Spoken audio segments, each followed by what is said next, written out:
Hello, Chris. I hope you enjoyed our lesson.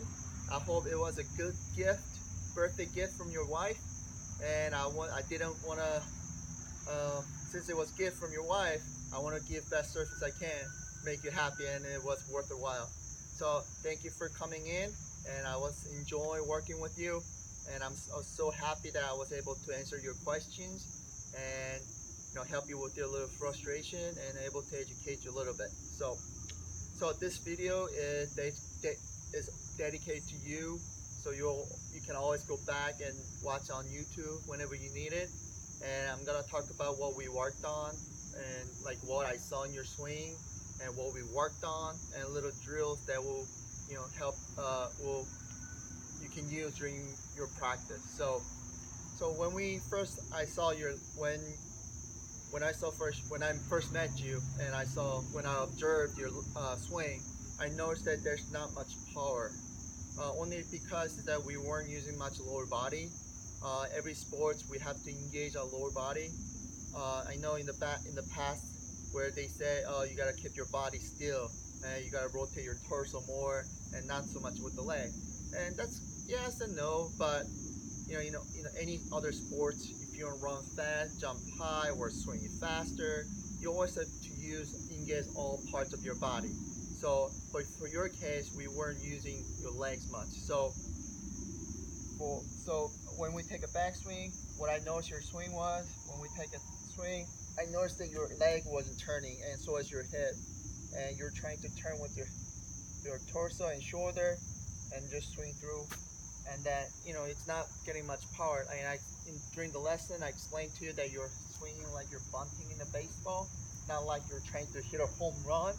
Okay, um, so I want you, and that's what I saw. And also we mentioned that your grip.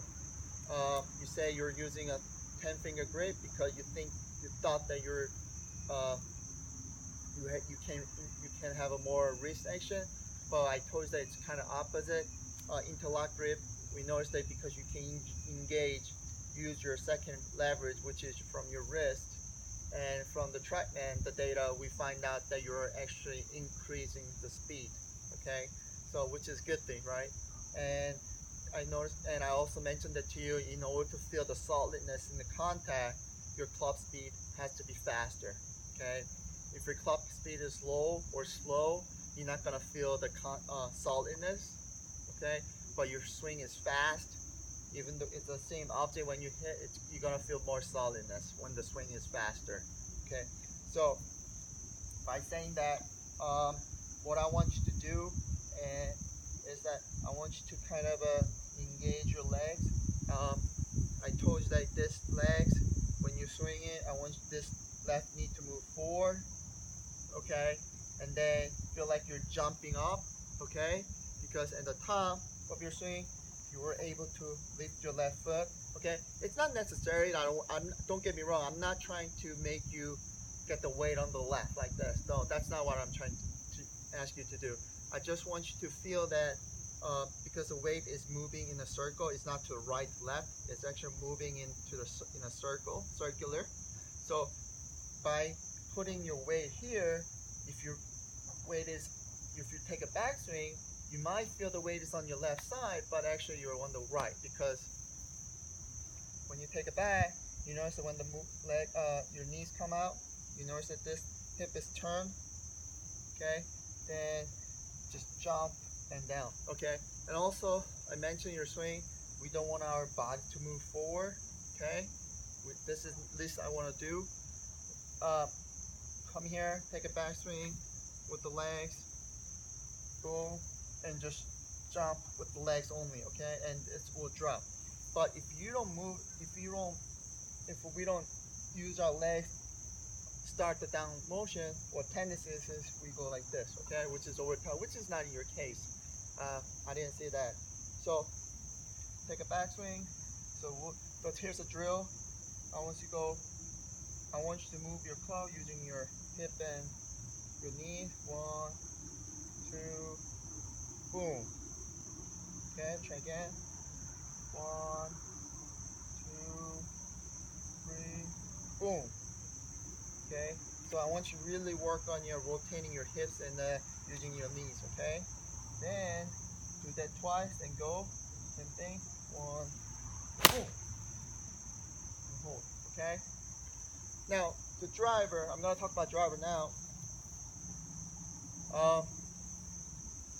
Driver, we focus on our down swing, right? Down swing. So on the TriMan data, we saw that we always want to hit up on the ball. Your angle of attack was like a little too steep. Okay, that's why we weren't hitting as far. So in order to do that, I told you the club has to reach the bottom before the ball, and then when you rotate, you can bring it up.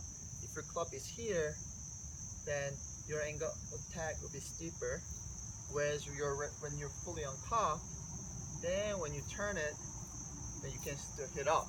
So I told you when we talked about this in the lesson,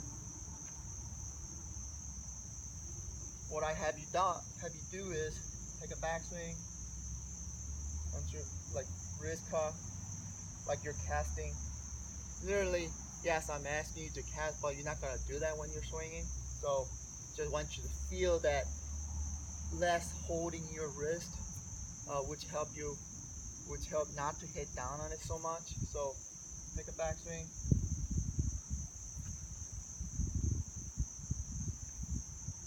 Take a backswing, and make sure when you cast in a plane, on a plane, and not like this, okay? Not at the ball. That's not what you want. I'm saying just you see the plane on an inclined angle, on a plane like this, and then you can swing through. Okay, so work on that on the range. Obviously, you're not gonna have a video or mirror to work on it. Just feel for it. Take a backswing. Just feel the wrist a little bit. Just 1, 2, 3, and take a stack and boom. Okay, so in your swing, it's not much. That's went wrong. Didn't find much, but just want to just engage your lower body more. And with the driver, we want the club to reach the bottom of the arc. I mean not the bottom of the arc. What I'm trying to say, have the club down this far down at the ball before you hit the ball. Okay, if your club is here, like I said, your angle will be much steeper. Whereas the club head down here, then you can hit up on it. Okay, I hope that makes sense to you. I hope you like the. Thank you so much for coming in. And if you have a question, you know where to reach me, and I'm always here to help you out. Thank you, Chris.